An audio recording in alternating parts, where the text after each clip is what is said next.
Ribuan botol minuman keras atau miras yang berhasil disita sepanjang tahun 2021 oleh Polres Malang Kota Senin pagi dimusnahkan. Pemusnahan barang bukti ini sebagai salah satu antisipasi adanya pesta miras di akhir tahun. Pemusnahan ribuan botol minuman keras ini dilakukan dengan cara dipecah botolnya dan digilas menggunakan mobil pres sampah dari Dinas Lingkungan Hidup Kota Malang. Total sebanyak 1.500 botol minuman keras berbagai jenis yang disita Polresta Malang Kota selama tahun 2021.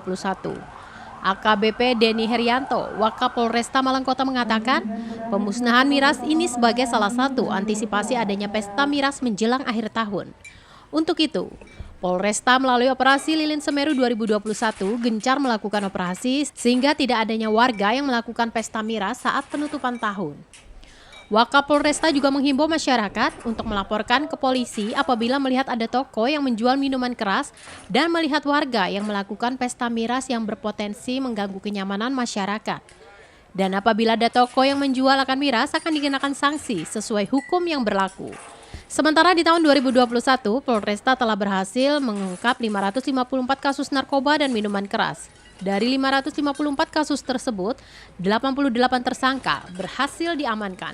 Memang akhir tahun ada perayaan di mana ada oknum mungkin entah pemuda atau masyarakat yang pesta miras dan sebagainya ataupun pesta narkoba.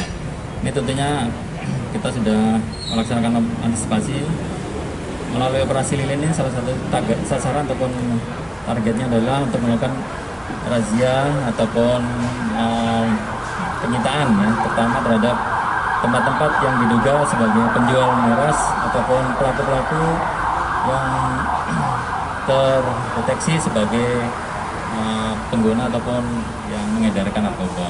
Ya, diharapkan pada saat malam pergantian tahun tidak ditemukan masyarakat yang melakukan pesta miras dan sejenisnya. Kalau emang ditemukan nanti proses ya, baik penjual ataupun yang minum, yang mabuk, tentunya mudah-mudahan dendanya bisa lebih tinggi lagi, terutama yang konsumsi miras. Kalau penyalahgunaan narkoba tentunya sudah ada undang-undang narkotika.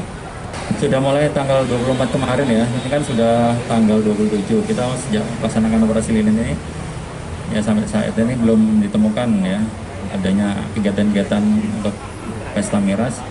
Tapi kalau nanti masyarakat misalnya ada informasi kira-kira di suatu tempat atau di gang ada yang coba-coba menggunakan miras, silakan laporkan ke polsek terdekat ataupun ke pos pelayanan yang ada di sekitar Kota Malang. Jadi nanti kita akan bertindak cepat untuk istilahnya itu melakukan upaya mengamankan para pelaku. Siman Alfredo melaporkan. Sesuai dengan agenda, tanggal 18 sampai 25 adalah penempatan relokasi, sehingga pembongkaran sudah mulai dilakukan. Pemerintah Kota Batu menyediakan angkutan gratis untuk pengangkutan barang dengan menggunakan kendaraan milik dinas di lingkungan pemerintah Kota Batu. Proses pembongkaran mendapatkan pengamanan dari Satpol PP, TNI, Polri, Disub, dan Diskumdat Kota Batu. Pembongkaran kios pedagang di Pasar Kota Batu sudah mulai dilaksanakan di Unit 4 Sentra Buah. Proses pembongkaran ini mendapatkan pengamanan dari petugas gabungan. Untuk memperlancar proses pengemasan barang dagangan, pemerintah Kota Batu menurunkan aparatur sipil negara dari tiap dinas untuk membantu pengepakan barang dagangan lengkap dengan mobil pengangkut gratis. Proses pembongkaran ini dilakukan karena sudah ada pemenang tender dan proses pembangunan Pasar Besar Kota Batu akan berjalan. Pembongkaran di Unit 4 Sentra Buah ada 371 kios dan akan dilanjutkan ke Unit 3 sampai dengan 7. Di Unit 3 dan 5, total terdapat kurang lebih 500 kios pedagang serta keamanan proses pembongkaran. Mulai Senin, aliran listrik di Pasar Besar Kota Batu akan dipadamkan. Menurut salah seorang pedagang menjelaskan, untuk sementara akan berdagang di rumah karena tidak kebagian tempat dan berharap ketika Pasar Batu selesai bisa berdagang kembali di Pasar Batu. Di lokasi proses pembongkaran berlangsung kondusif. Lalu lalang mobil pengangkut barang pedagang terlihat sejak pagi dan pembongkaran ini akan berlangsung sampai beberapa hari ke depan. Bu, gimana Ibu pindah ke sana enggak ini? Enggak, Kenapa Ibu? Nggak dapat. Kenapa nggak terdaftar apa gimana? Dapat, kan baru beli. Oh, baru beli dari Baru orang. beli dari orang. Heeh. Terus pas pendataan, Heeh. waktu pendataan kosong. Ya, tapi nanti kalau sudah ini baru berarti Ibu dapat kan? Iya, insya Allah dapat. Berarti sekarang mau dikemanakan ini? Pindah? Dibawa ke rumah. Ke rumah sementara? Jualan di rumah aja. Jualan di rumah aja, sementara Bu ya? Sementara. Nanti kalau sudah jadi kiosnya kan Bu bisa pindah ke sini kan? Insya Allah, ya. Oke. Iwan Hikmawan melaporkan. Sesuai agenda relokasi, kawasan luar Stadion Berantas Kota Batu ramai aktivitas pemilik kios untuk persiapan relokasi. Para pemilik kios melakukan penataan di dalam dan di luar kios agar bisa segera difungsikan untuk berjualan. Beginilah yang terlihat di kawasan Stadion Berantas Kota Batu, tempat relokasi pedagang pasar Kota Batu. Setelah mengikuti proses tahapan persiapan relokasi dan pengundian kios, para pedagang mulai melakukan persiapan termasuk perbaikan kios yang akan difungsikan sementara sampai pembangunan pasar Batu rampung. Sebelum menempati kios untuk jangka waktu 1,5 tahun, para pedagang sedang melakukan berbagai pembenahan sebelum pindah ke tempat relokasi.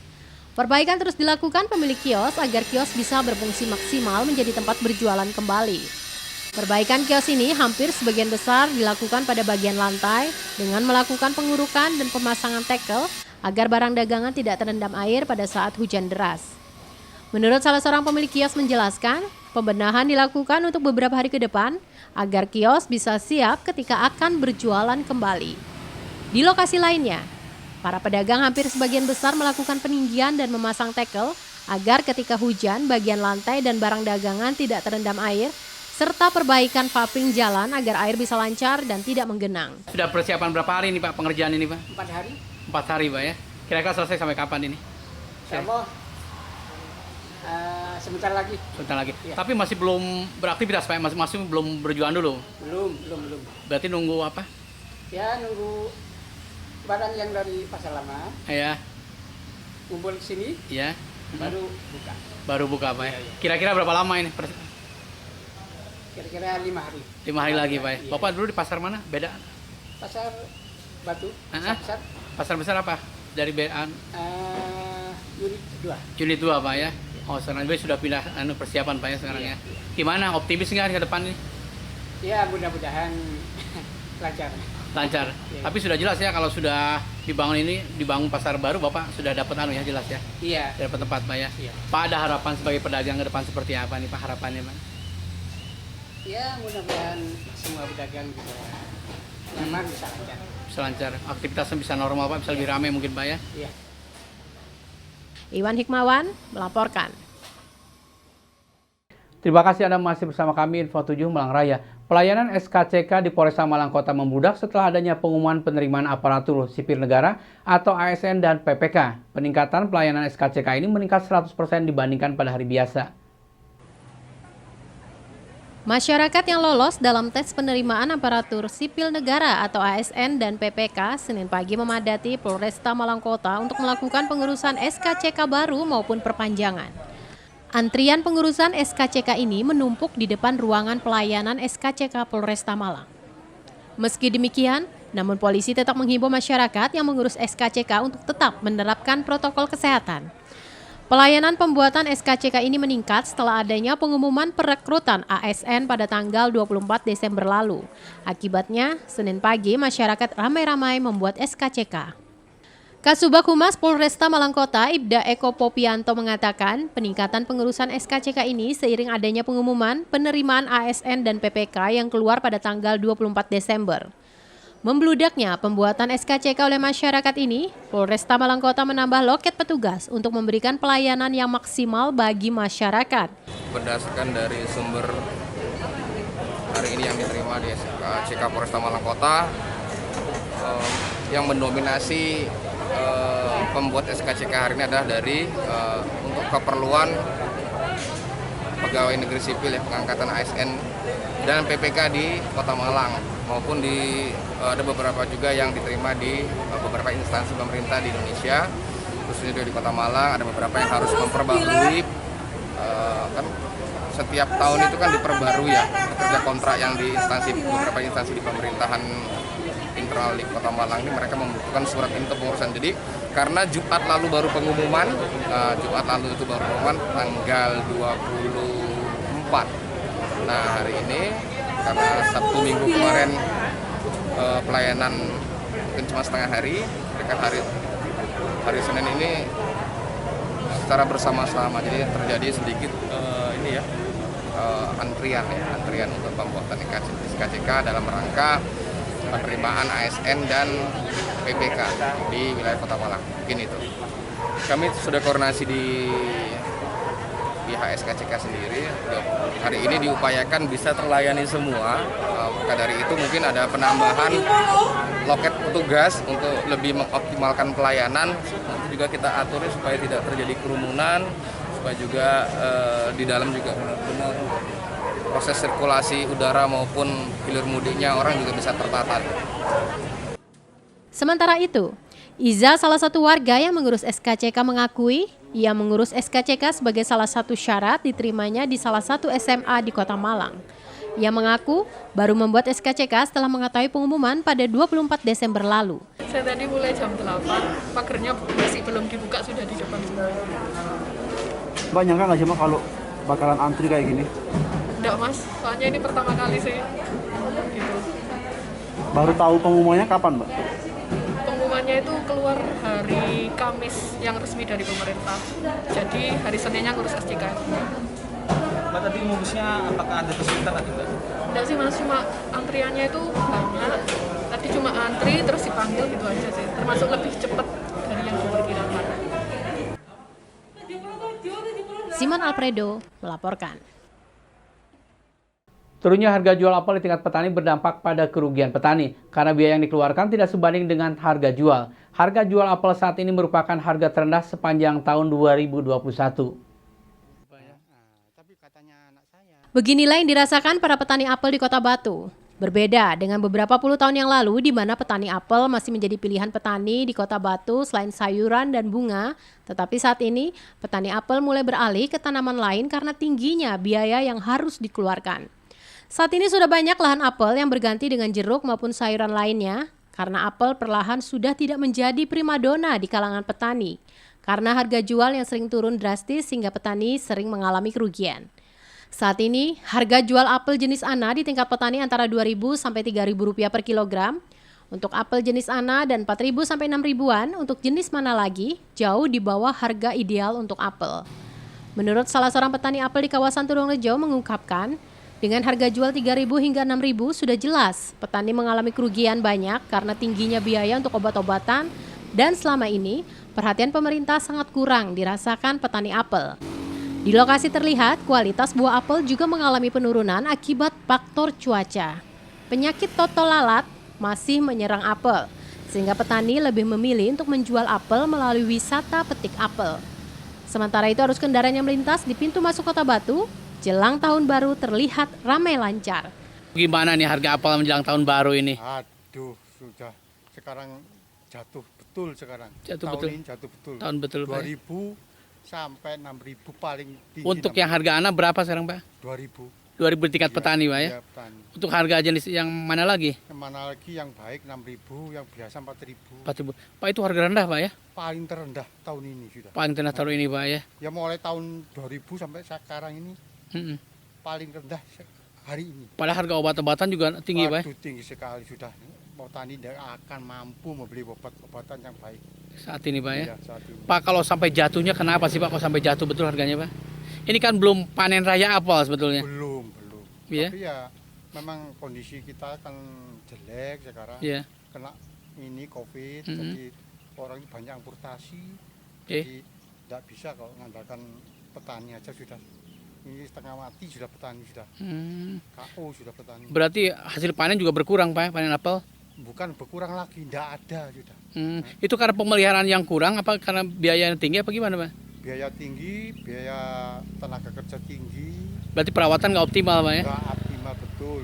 Ditambah cuaca. Cuaca, kalau saya kira cuaca tuh mulai dulu ya. Sudah gini, ya. Oh, berarti ya, yang petani yang keluhkan itu ya kita tuh negara agraris.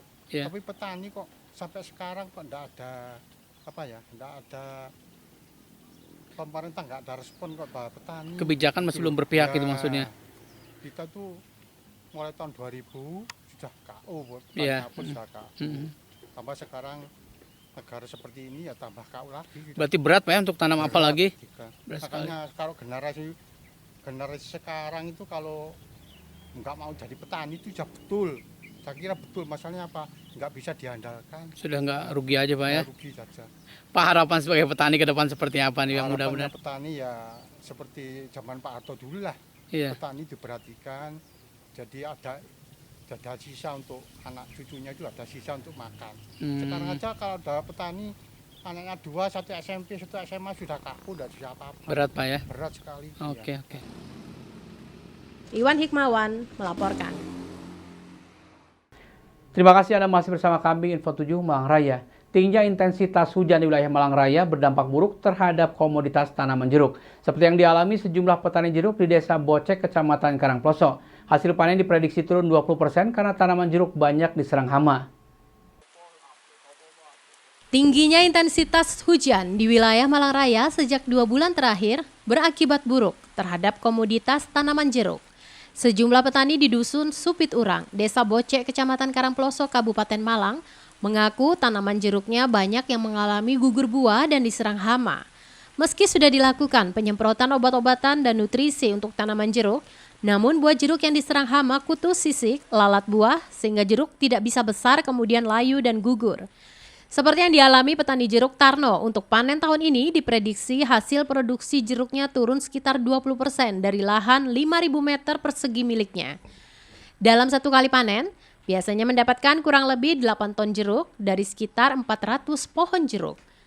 Para petani berharap ada perhatian dari pemerintah supaya harga obat-obatan dan nutrisi tanaman jeruk tidak mahal, sehingga mereka tidak banyak mengalami kerugian akibat cuaca yang buruk. Saat ini, harga jeruk dari petani untuk 1 kg jeruk di angka Rp10.000. Untuk pangsa pasar jeruk jenis siam madu dan keprok 55 ini, biasanya petani mengirim ke beberapa kota di Pulau Jawa seperti Jakarta, Semarang, dan Surabaya, serta di Kalimantan. Kendala saya ini adalah cuaca yang sangat ekstrim, jadi dampaknya pada tanaman adalah kerontokan buah dan pecah buah. Mungkin itu saja Mas. Lebih dari itu, untuk kedepannya mungkin inginnya produktivitasnya lebih tinggi. Kalau untuk tahun ini belum tentu karena sangat ekstrimnya cuaca, hanya itu saja. Mungkin untuk dari penyakit juga sangat berpengaruh juga karena intensitas serangan itu lebih tinggi. Jadi jarak semprotnya atau aplikasi beberapa perawatan itu harus lebih sering. Berarti ini ada penurunan produksi dengan adanya cuaca ekstrim ini? Ada. Turun sekitar 20%-an lah untuk tahun ini. Simon Alfredo melaporkan.